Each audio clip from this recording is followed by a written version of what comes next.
Dreamers Welcome Podcast. Dreamers Welcome Podcast. We are back in the building, live from the den. Goddammit, I'm back in here. Been traveling around, but we got some new interviews coming, man. Make sure y'all like, comment, subscribe, and support, man. We are live from Moves Media, and we have somebody. Met my G a long time ago. I was still young, a little bit doing my thing, fresh into this shit, but I literally seen my man grow from just from when he was a little on the wild side back in the day. But my man's increased his work ethic, his music, and everything. Introduce yourself for the people if you don't mind. Rex in the rental, and don't let him lie to y'all. He was goated by the time I already met him. He just be humble. Hey, man. You know how them successful niggas be. I was still just working around and finding my way. But shit, how time made us come back together. Now we all under the same umbrella with this shit. You feel me? Everything happened for a reason. You know what I mean? Great minds think alike. Period, man. How you feeling though? What's going on with you? I'm feeling good. I can't complain, man. I get off probation in the next 15 days. My birthday in 6 days. I just got the door to the rental fix, so my cousin ain't on my ass no more because he was tweaking. That nigga see that door. That nigga was like, take that bitch back. I'm like, nah, I got you. That's know what I mean? Pretty transparent. How you doing? Yeah. So it's a lot of shit going on. Yeah, it's a Yeah. lot of shit going on, but everything going to the good. How long was you on probation? A year. Word. A year. How that shit feel to finally you got 15 days of just no check-ins, freedom? It don't feel too much different. Only thing, I could ride around with guns again. That shit gonna feel good. Make sure we'll put this out 15 days later, man. Nah, shit. I could ride around with guns now that I'm on probation. I ain't say that wrong okay, yet. baby. I haven't been around. I've been lacking. Nah, man. Yo, so let's tap in real quick, man. For the people who don't know, bro, your upbringing, how was it coming up as a youngin', and your background, you from the city, obviously. My upbringing crazy for real, cause it's like I embraced what I didn't came up in, cause I came up in the suburbs and in the hood for real. Cause once I got to 4th, 5th grade, I was going to Colin Powell, and they had literally told my mom, my mom found out what was going on. I was getting in fights every day, and if I fight with somebody else, they get suspended and I don't. They was sending me to the kindergarten room to help them and shit. And they literally telling me your test grades is too good. You test too good for us to suspend you and kick you out. Right. So just please clean up your act. I'm getting in trouble and they begging me to do better. Yeah. So my mom was telling me nah, you stay out here. You gonna be fucked up. She already seen it from a mile away. You feel me? This was in the suburbs? Nah, this was before suburb. Colin Powell, you remember the school over there? Yeah. I'm jumping around. My bad. Yep. So then we ended up moving out to the suburbs. I ended up moving out to Tippecanoe, Tip City. Yeah. That was a crazy transition. It was probably explain that coming from where you was at and then going out there, just the difference of how it was for you. It was like on the movies, how on the movies when they move to a different school and it's a completely different setting, so they feel like an outcast. I felt like an outcast. It was hard for me to blend in. I was scared to talk to bitches. I had so many bitches in Colin Powell. When I went to Tip City, I used to be scared. I ain't gonna lie. You feel me, young nigga? I didn't know how to approach white girls because I felt like I was just so different. Everybody was scared of me because I was from Dayton. Shit. You know what I mean? Yeah, I love that shit. No, they love it. Oh, yeah. I was late to catching on to that. Yeah, I didn't know what the fuck was going on. But how did you adapt? What was your personal way of adapting from going from this culture change of Colin Powell to going to Tip City? How did you adapt to being nervous and not really being comfortable in these environments? The adapting, I said it didn't happen for real. I just went with the flow for real. I never really adapted, you know what I mean? But then I moved out to Miamisburg. Miamisburg, it's kind of like a split. It's black people and white people. So now it's while I'm in here, it's all right, I know how to mix with both crowds a little bit, you know what I mean? So It got to the point where I start understanding shit, and then we got to West Carrollton. That's middle of high school. Miamisburg, I'm getting suspended all the time. I'm doing stupid shit. It literally 5 days before we moved, I got expelled.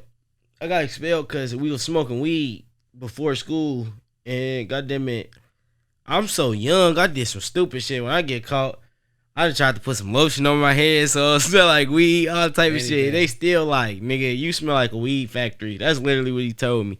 So let me ask you this real quick, going back to the early days. So with you being young and then kind of being introduced to, in terms of what people might say, you was a bad kid early in a sense. Hell yeah. Smoking paper at like 8 years old. So I'm saying throwing rocks at the cat lady house. So the curiosity, all of that, was it like a single parent household? I just want the people to know, as far as like just how the real upbringing was, because a lot of people that just had. I had both of my parents for real, but it was just like they were still young. I had young parents, and they let me be around my granddad. My granddad loved me to death, but his house is the spot.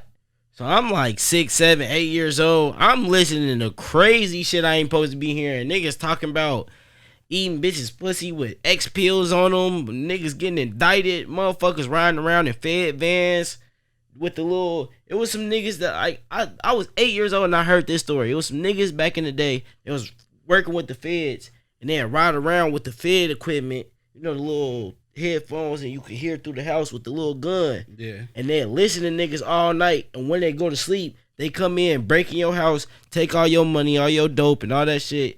And then right after that happened, the police indict you the next day. Like, so them niggas was working with the feds, smacking niggas. So then now when you get smacked, you ain't got no money to fight a case. So like, it was shit that I was understanding about the streets before I even had a chance to, you know what I mean, get into the streets per se.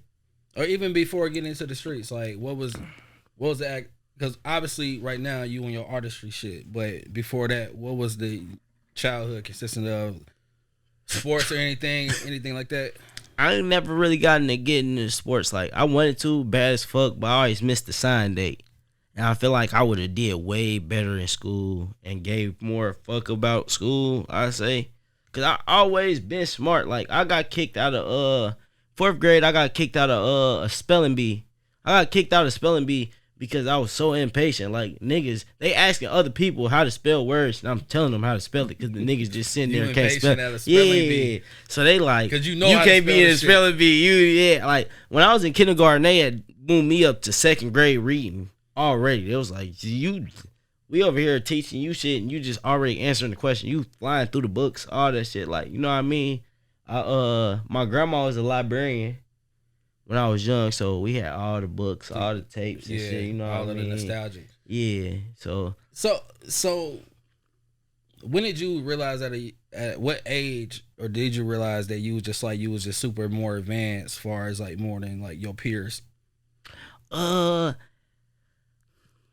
grade. 7th grade, I was in, it was like 7th or 8th grade. I'm in Miamisburg. My teachers have a meeting with my mom, and they tell her, like, they told both of us in front of my face, like, this nigga don't pay attention in class. He's making jokes, fucking with people, giggling all day in class and not listening to nothing I say. But when that test hit that paper, that nigga is doing a B+ or better every time. Like, this nigga can retain the knowledge without even paying attention. Like, he know what the fuck going on. I think he gets bored with school because the shit is too easy for him. Right. And that's what I was telling him the whole time. Like, that's why I get in trouble.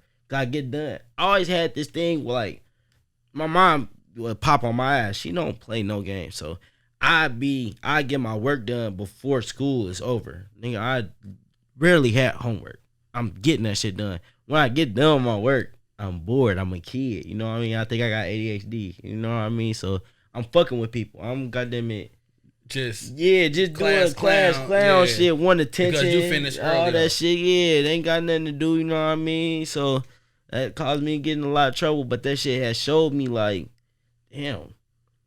Because they telling me, like, this nigga don't understand. It's motherfuckers that been studying all fucking week to try to retain this knowledge, and they getting a D on this test, and they really trying their hardest, and this nigga is somewhere in class fucking with them. Yeah. Because he bored and he done with his work, so that shit, you know what I mean? That's when I noticed it, but I didn't understand it until I was older. When I reflected back on that, and I was like, wow, I blew it for real. Like, I should have been taking that shit into consideration, but my mind was somewhere else. I was worried about the wrong shit. You mentioned earlier, you better get off probation.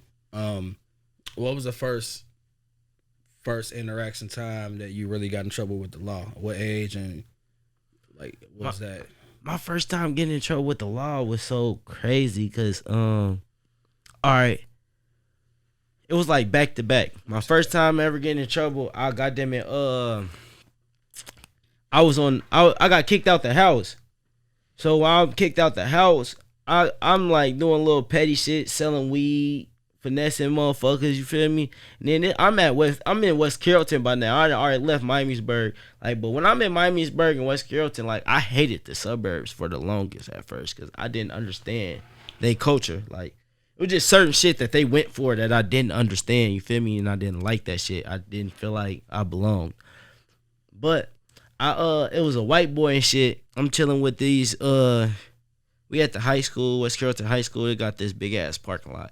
It's this white boy. I'm like, shit, let me ride your bike while we walking. And the parking lot so big, I'm just doing big ass circles around them while they walking. But then when they get to the end of the parking lot, I just rode the bike home. Like, so I'm jugging off this nigga bike for the longest. Wait, was it you stole it or you just borrowed it?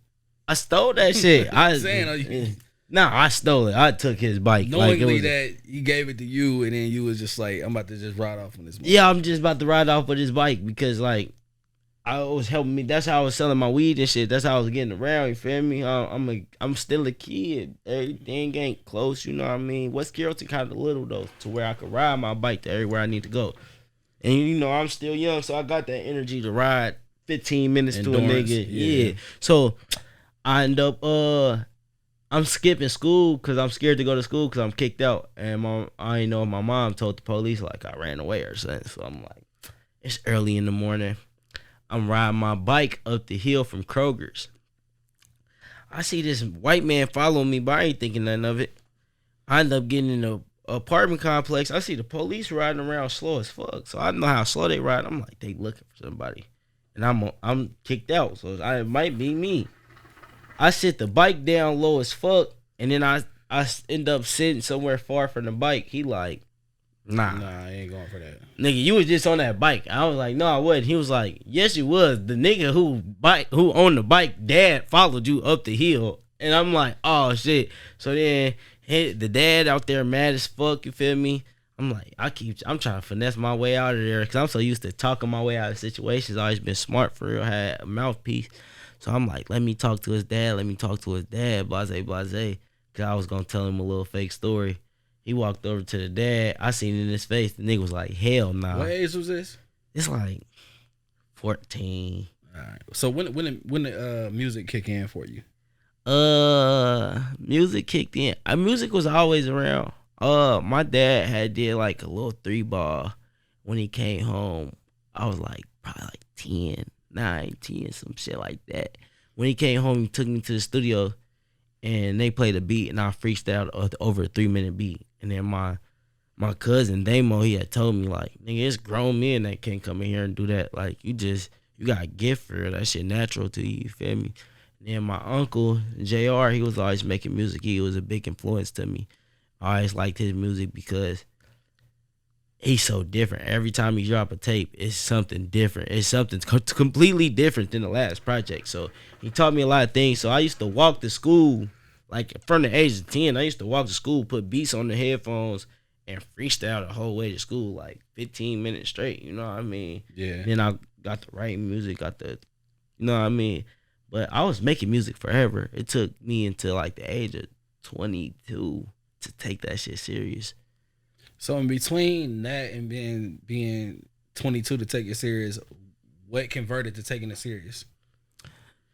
Catching a case. It was a lot of things. It was How old are you now, by the way? 24. I'm about to be 24 in like 7 days. So 2 years ago. Cause all right, Moves Media, my uncle and Jay Lee, they been on my ass for like 3 years.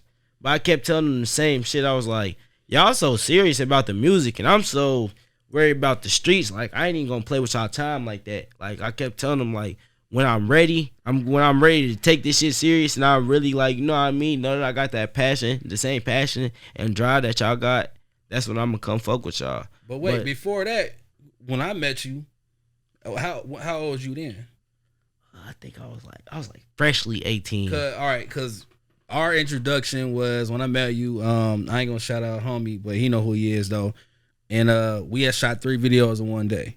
Yeah, that looked like you was trying to take it serious back then. But what drifted from not taking it serious is what got introduced to you now with moves. All right, so in my head I was taking it serious, but like you could feel like you taking something serious, but you ain't really working. Like, you know how, like, you ever been doing something in your life and you feel like you really grinding, you doing what you supposed to do, and the old head nigga come around like, nigga, you out here playing in your ass. You out here, you ain't doing this, and that. You know what I mean? Yeah, he funded the videos. You know what I mean? So like, I was like, I was trying to go off of somebody else's vision. I was trying to go off of somebody else's drive. That's what I'm saying. Like, cause I been was touching paper. I been could have been funding my videos. I been could have been running Instagram ads. I been could have doing shows and everything. But I was so worried about, nigga, I gotta keep up with this phone. I'm gonna keep up with this phone. You feel me? Keep the money going. Yeah. So boom. Go ahead. I'm sorry. Yeah. To answer your question though, I caught a case right before 2 months before my son was born. So I'm in the county dizzy. I got caught with a gun, some drugs, all type of shit. Real drugs. So when I was just sitting in the county like, bro, what the fuck am I doing with my life? You know what I mean? I got these talents that I'm not taking serious. When I get home, I'm going to take this shit serious. And then I linked up with Jay Lee and my uncle, and I told them niggas like, I'm about to take this shit serious. I'm about to, goddamn it, I'm trying to transition from the streets, all that shit, like, and just do the shit I need to be doing, because there's certain shit I need to show my son, because I can't be one of them niggas all in the trap talking about do as I say, not as I do. You know what I mean? Because my dad tried that shit, and that shit did not work. So I'm saying, though, so before we transition more into the music, why you think you chose to be so self-sufficient to get your own money and be in the street so heavy? Because I just grew up around them type of niggas for real. You know what I mean? But then at the same time, like, I ain't had too many male cousins around my age. Like, I'm the oldest of all my siblings. I got 3 sisters. I ain't had no brothers until the age of 10. You know what I mean? So it was like everything I had to do was on my own. You know what I mean? Like, I ain't had no older cousin. Like, nigga, you a knucklehead, you tripping, or here, man, come under my wing. I'm gonna show you how to do this and that. It was just always like, shit, nigga, I had to wake up in the morning and figure this shit out. I had to, goddamn it, trial and error until I get this shit right. So came to what it was. You just, everyday basis. You need to get the money, get the bread. And I grew up around my granddad. You feel me? And I seen older niggas. I knew what older niggas was on. So I was never on that. Hustler. Or he's around hustlers. Yeah, when you saw a lot of shit. Nah, he was a hustler. I'm talking about that nigga put you on and give you a car to drive. Yeah, so, RP legend. Yeah, like, absolutely. Rest in peace, Mike White. Absolutely. And then, like, on top of that, my dad grew up under him, and everybody thought that my granddad was putting my dad on, but my dad did the same thing that I did. Nigga, he seen my granddad motion and was still like, nah, I'm gonna get it myself. So, like, my dad always had motion, and I could have been under him, but it was just like, I'm gonna get it myself. You know what I mean? It's a pride thing. And then I always had to get the gab. I always had the hand. Yeah, but I always had the hand too. So it was like, I don't even think I really looked at it like prideful. It was just like, I'm gonna figure it out. Yeah. So moving forward, link up with J Mel Moves. From what I seen, the work ethic is you love the fucking studio. You love putting shit on wax. Jay told me, I mean, and of course, I don't know how long you got down there, over 400 songs you done did. Yeah, because it was just like, once I came home from jail, I did that case, like, because that case costing me. I went to jail, that shit. I put my money on my phone. I put my money on my lawyer. I paid $3,500 for a lawyer just so he could give me the same thing I was already about to get. Because I was already about to get IOC. I caught another case in the commission of that. So I had to get a lawyer to still get IOC. Yeah. So when I came home, it was like me and Sid had locked in. SB and Sid, shout out to my brother. And me and him was just riding around, slapping all day.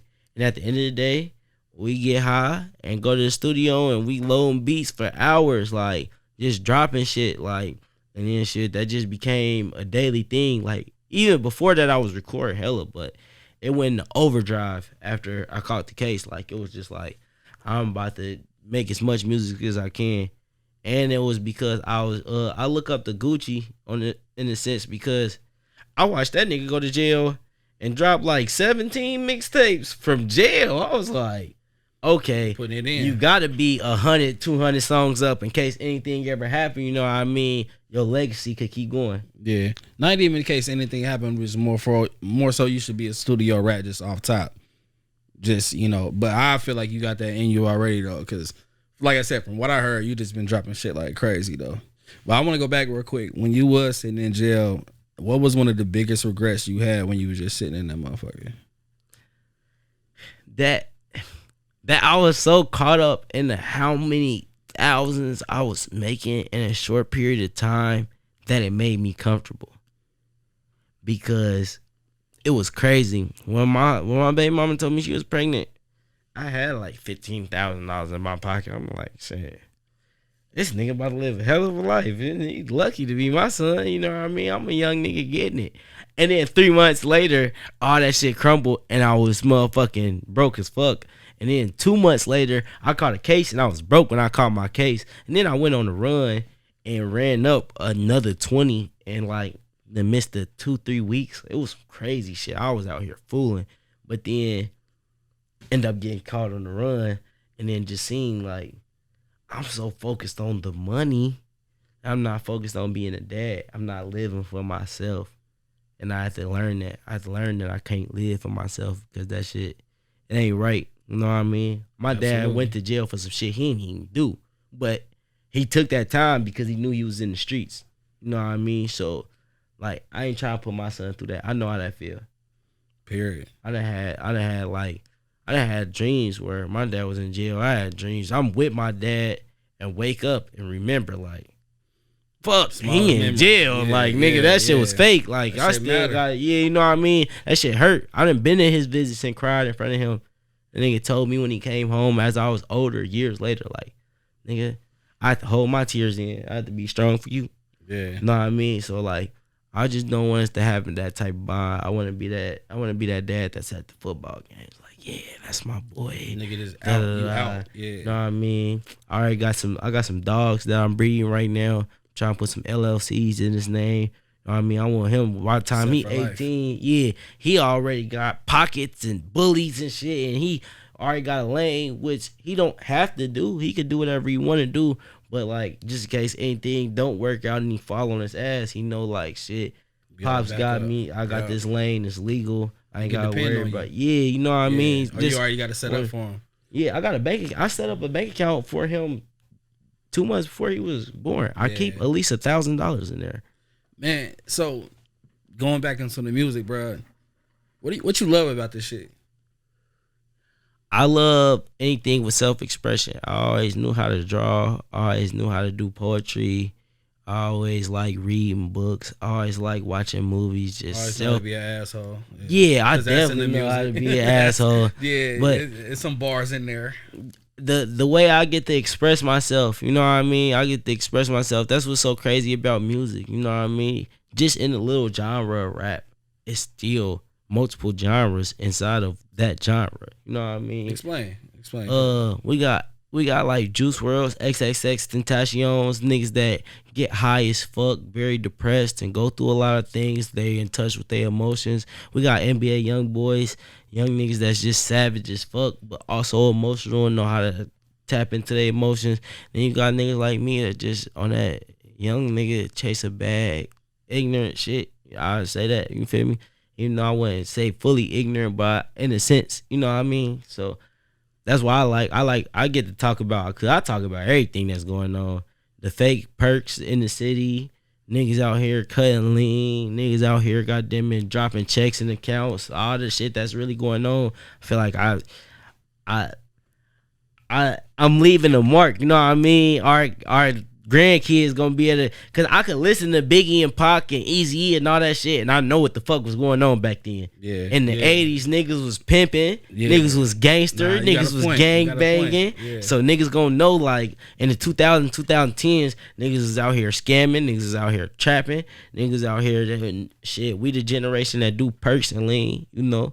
So I got a personal question. Racks in the Rental. That's the name. Hell yeah. What's your craziest rental story? Not the door, because you just dropped that. Not the door. The craziest rental story I'd say. All right. So listen. I'm riding to Detroit and shit, right? Nah, never mind. I ain't riding to Detroit. We just gonna switch the story up. We gonna switch the story up a little bit. You gotta bleep that Detroit out. Just bleep that out. Okay. I'm riding to Arkansas. What did you say you ride supposedly? Nah, I like Arkansas. It's in a whole other direction. Okay. It's not. Okay. All right. So look, I'm hungry as fuck though, cause it's like 9:30 in the morning, and I'm going out there to bust a little move, make some little money. You feel me? I got my little bitch with me, blase. She fall asleep. It's so early. I don't never do this, but I'm so fucking hungry. I pop off the highway, and it told me, like, once you get off the highway, the McDonald's only a mile away. You know, a mile don't seem far until you driving a mile and be like, damn, that shit like 7 minutes. You know what I mean? Nigga, a mile is not 7 minutes. Nah, it was. I don't know how. 35. Nigga, that mile was 7 minutes. No cap. Okay. I was like, I got off the highway like, fuck. The fuck type of mile is this? Yeah, okay. If it's foreign to you and you ain't been there, a mile gonna be like, it's you a foreign mile. Looking for it. Yeah. And foreign then I mile. get off. I'm talking about when I get off the highway, I know I ain't where I'm supposed to be, cause it's like it ain't even no gas stations off the highway. Somewhere you ain't supposed to be. And then it's grassland everywhere. I'm like, fuck. I'm in one of them spots in Ohio that people that's not from Ohio think Ohio look like. So I'm riding. I see the police from like a mile away. So I'm Mr. Cruise Control Lane Assistance. You know what I mean? I'm on my thing. I see him start pulling out a little bit when I'm starting to pass him, but I ain't even thinking nothing of it.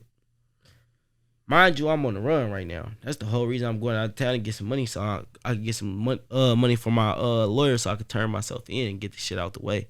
But he ended up pulling out. He pull out so motherfucking late, trying to be sneaky. But when I see him pull out, you know, I put a little extra 5 miles on there. I don't get the zoom in. I get the foot, pump it up a little bit. Man, I see cherries and berries. I wake my bitch up. I'm like, police chasing us.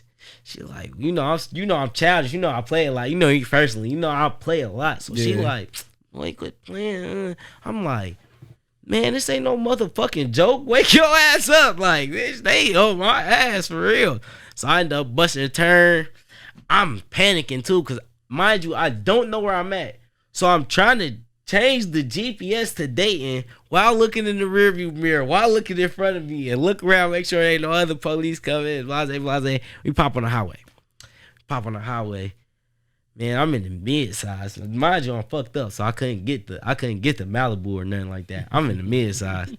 Man, while we get to 110, that motherfucker get the gargling. I'm like, oh no, it's a governor on here. So I just see him starting to get in my trunk a little bit. But I always I ain't gonna lie, I'm doing the reason Dayton got drones. So I pop back on the other direction. I do it again. Then I do it one more time. But the third time I did it, man, why the fuck I pop on the roundabout that's for them getting off the highway? Now I'm on the wrong side of the highway, swerving through traffic.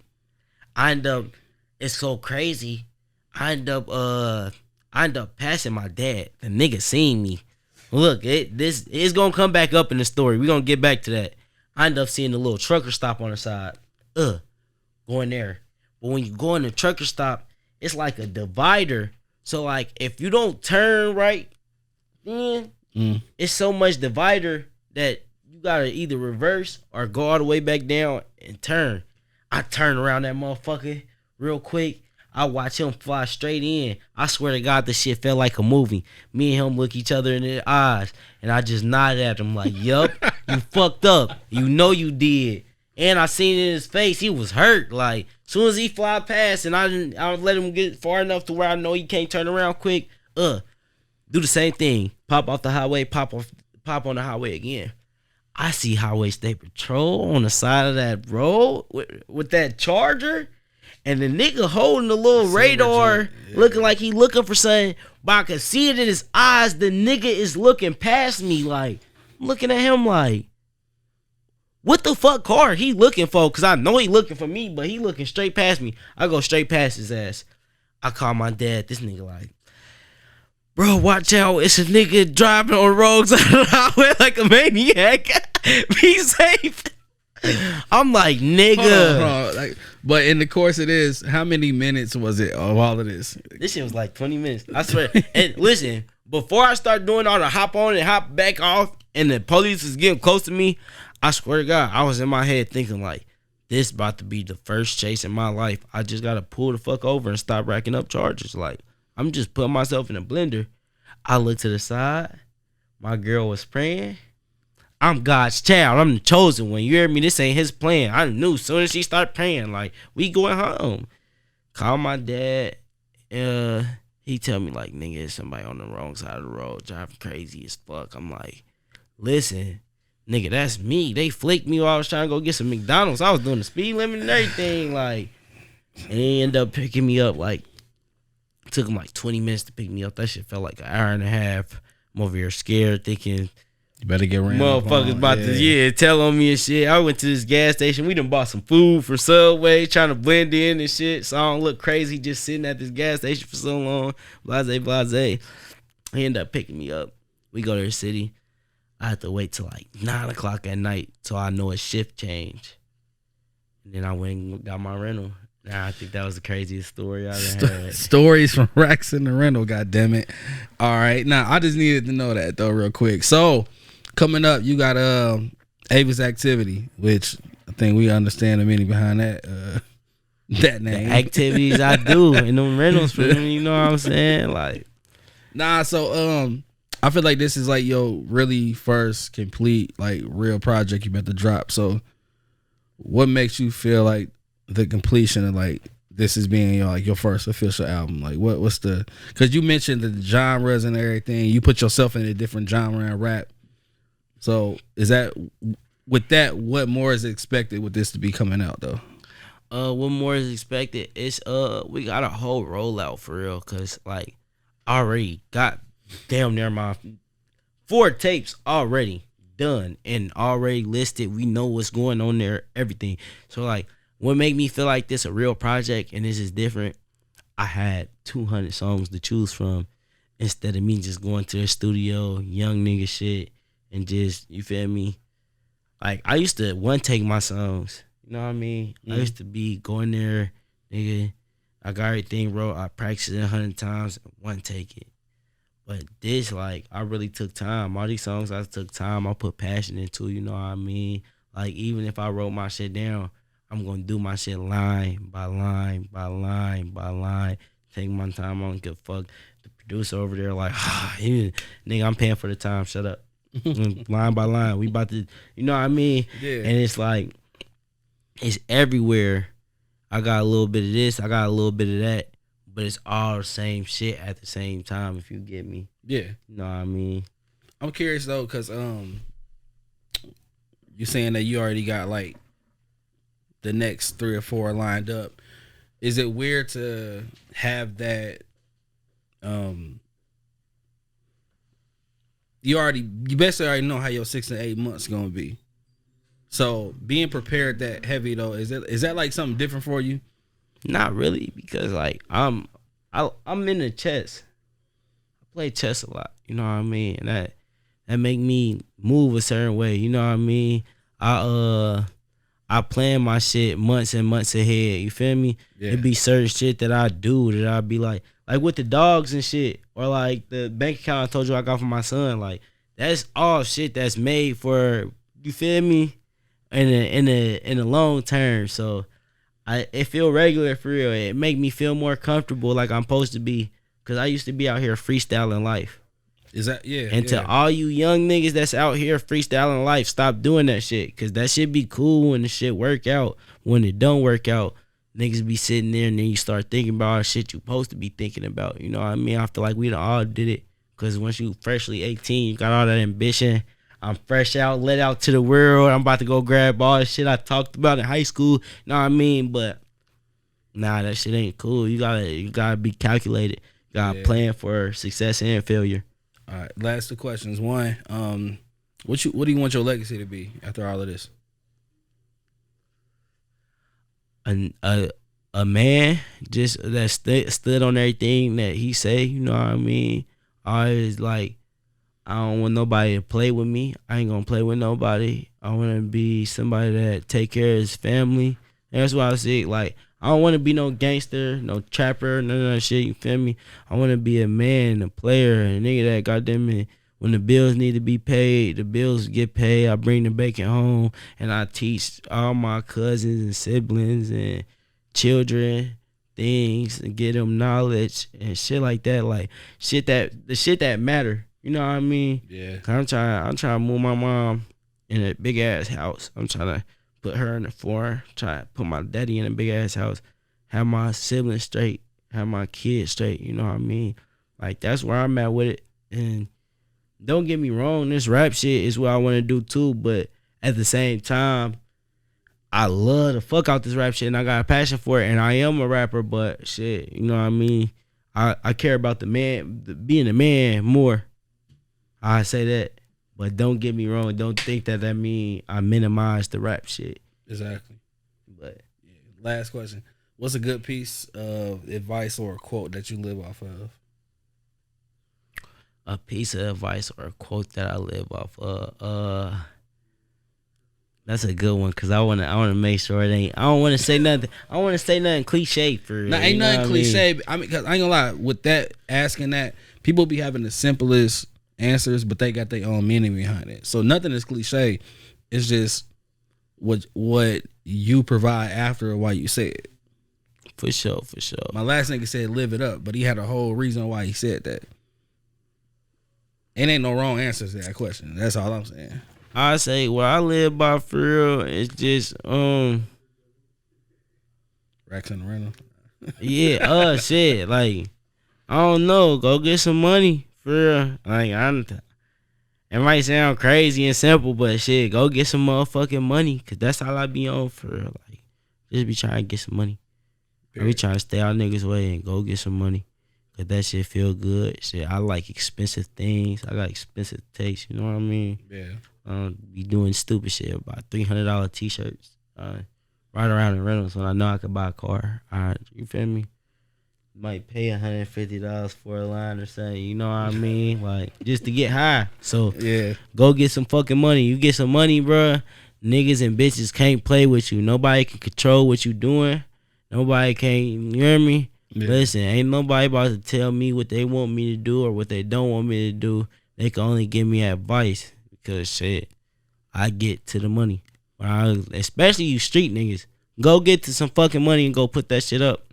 Cause I was in the county with them racks put up. I paid for my lawyer. I put money on my bitch phone so I could call her. I put money on my baby mama phone so I could call her. I put money on my daddy phone. And I was watching them niggas in there slamming the phone. You hear me? Bitches playing them cock. What's that sound? Who that nigga out here in the back? I told my bitch, listen, I don't care what you do. Just hold me down. And shit, you ain't gotta keep that pussy on lock, none of that shit. That's getting beside the point. But go get some money. But that's why I said your meaning behind it matter, because go get some money. Like, shit, it's somebody need to hear that. Control to your understand. environment. Yeah. You control your environment. That's G shit though. I wasn't trying to set you up. That was it though. Like, so can I ask you a question? Goddamn. Go ahead. I got a couple questions. I ask you like 3 questions for this shit over. Okay, go ahead. All right. Forever set. Yeah. I wanna hear like the simplified meaning. You ain't gotta go into crazy detail, but like I know what forever said mean because it obviously got a straight to the point meaning. But I'm saying like, what's your meaning to it? Forever set is more so just making the right decisions to be set for life. All right. Like, I could elaborate if you want me to, but if I don't need to, I won't. Nah, I think that's straight to the point. No, it's the logical things you need to do. Whether it's gonna make you tired, it's gonna make you hurt, it's gonna make you lose friendships, it's gonna make you look selfish or whatever the case is. But forever set is literally just like putting yourself in a position to be set for life. I feel like if you ain't going through none of that, you ain't progressing anyway, because that's what come with it. Literally, a lot of like people scared of growth. People get scared of growth. You can't name me one person that went through obtaining success, whether it was through a food truck to a fucking higher up position at Geico Insurance for all I care. One of them characteristics, attributes is going to hit you. But at the end of the day, you setting yourself up forever. Ain't that the end goal? So hell yeah. So forever set comes into all of that. Because you live in a dynasty anyway. You know what I mean? I know how you are as a parent, because I done seen plenty of times, you know what I mean, the interactions. So you know what I mean? So I know you be on the same shit. I'm a parent from 2,000 miles away or an 8-hour drive, but I'm still a parent. But at the end of the day, everything that I'm doing, the time that I'm investing to when I'm away from my peers and my beings and my son, it needs to make sense at the end of the day. That's being forever set. Okay.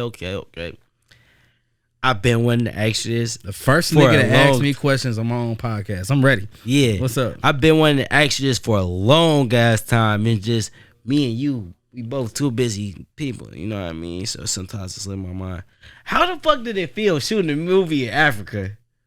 In Africa? What? Yeah. This is what I was told. I've never been in Somebody Africa. told me, I swear to God, after I seen you at the wedding, I forgot who I asked. I was like, I just seen PESO at a wedding. I need to catch him. He a busy man. They like wasn't that wedding African descent? I mean, that's the only connection I could put with shooting You was somewhere that wasn't in the United States and you was shooting a movie. I might be. Nah, I was in the Dominican Republic. That might have been what it is. But I know I was like, anything towards that of traveling out the States is like, bro, I don't know if you got felonies, but lose them and get a passport, and then you'll see so much more than what Arkansas and I-75 got to provide to you. Just get a fucking passport, bro. for sure. That's the first thing I'm trying to do. I was sorry about it. I'm on IOC. It's a little conviction. So when I complete my probation, I don't have no felonies and all that shit scratched off my record. I can legally buy guns. I can legally leave. Man, fuck the guns, bro. Get a passport. Get your son a passport too, because this shit ain't gonna expire for like 10, 15 years. And literally, bro, just all that money you spend on all of that, take a quick 4-5 day trip to Puerto Rico. Don't even need a passport. None of that. Just get the fuck out and see what palm trees look like off the states. It ain't Miami or Los Angeles. It's totally different. You expand your palette. You expand everything more than what you think life got to provide. Miami and all that shit is cool, but that shit get old as quick as you down there to fuck a bitch to come or to spend $400 on a bottle. Like, bro, just get your passport and see what the fucking world got to provide. That's gonna up your status way more than anything else. That's the type of shit I'm trying to see, though. You know what I mean? Cause like not trying to boast or nothing. Like I've been, you know what I mean? Yeah, I've been a turn nigga. So like I be trying to see shit like, bro, you seen culture. I be trying to see people culture. I be trying to see shit like that. Yeah, you know gonna look at food like, what the fuck is this? But it's gonna taste amazing. You gonna wonder what the fuck is she talking about, but you gonna understand the culture of what's going on. That's why I want to go out to Hawaii. They culture crazy to me. Yeah, and them niggas still English, but they got their own shit, lingo, food, everything out there. Yeah, like, but they got shit that they serious about, like shit that we'd never understand, like exactly. Shit that's. You ever been on the West Coast period? I've been to Cali. I've been in Cali for sure. That's the West Coast. I mean, that's as West they can get. I was making sure you've been to Cali. Yeah, but I didn't get the experience like that. I want to go back. I went to Cali. I was on a business trip. I met a couple people and went home. Different. Yeah. But answer your question, I've never been to Africa. All right, so my last question. My bad. I was misinformed. I was misinformed for sure. I I'm kind of let down a little bit. I'm like, damn, why nigga African he turned, nigga? I've been a lot of places though, but I don't know, man. If the rumors spread like that, I'll take it. Like, that mean you doing something right if niggas thought you was at Africa. Yeah, that's cool. And this shit was believable to me. Yeah, I never put a location up in Africa, but it's coming soon probably. For sure. And if anybody in Africa need a movie shot, get with my mans. He'll be there. I heard it. But all right, what's one thing that you done did with the camera? That like something you filmed or just something that you've been around doing, like actually working, you know what I mean, with people, and then you got home and shit like really fucked you up, like you really learned something when you wouldn't even, and when it wasn't even the intentions. Cause sometimes you know that you're gonna learn something, but I'm saying like something that you was just like when you got home, you're like, wow, this shit changed my perspective. Shit, recently is probably was when I was just down in that movie with Marseille and Amari Hardwick, Ghost. And I'm on set with Ghost talking, Amari, and through being on Power, he got Netflix movies and all of that stuff, but he still is just an individual trying to figure out his next move, his next level. Because we look at that shit as like he already got it figured out. He was on Power, like he's acclaimed as like one of the gangster OGs of how we looked at Scarface back in the day. That's how America and people pursue him now, but he's still like, bro, I need to know my next move. I need to know my next 10 moves. Like, everything is cool in the moment, but in the moment of while you working and you being the hottest of the hot or doing the best of what you do, in his head, as he's portraying Ghost, he's still thinking like, bro, I need to know, like chess. I need to know what my next 5-6 years is gonna be after this, because everything comes to an end. But the only difference is like when something comes to an end, what helps somebody become a mogul or progress is like they already on their next move after this one thing is ended. Because then niggas be looking at you like, damn, this nigga Rax ain't rapping no more. But then you damn near got $2 million in real estate or whatever. So it's just understanding your next move and not living too much in the moment to where you think like that's just gonna last forever. You wouldn't know it's crazy who I think of when you say shit like that, and people don't think of it because he does a lot of jackass shit that fucks up what he got going. Soulja Boy.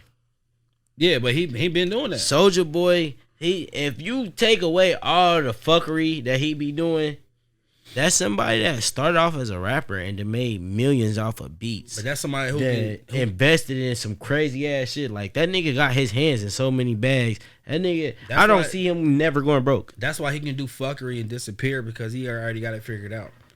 He can be the lamest, corniest nigga to the public eye, but behind the scenes, he got like boss moves. He got 6-7 figures coming in every month. Exactly. On top of what he's sitting on. So yeah, like I definitely felt that, but that's turned though, cause I feel like that would have fucked me up too. Yeah. It's like, I see what you saying. Like, coming from me and you, we looking at this nigga like, boy, you that nigga, you turn right now. Like, but with just him, to be in your position, he still got dreams and aspirations that he's still trying to figure out. And to us, more to his legacy. Yeah, and to us, it looked like, damn, like this nigga is like on forever. But to him, he like, shit, bro, that's just a small percentage of what I really got to provide. So that's one thing I realized. It's like, nigga, no matter your age, no matter what you got going on that's in the heat of the moment, you got to make sure you always looking towards something that's going to just keep your legacy going.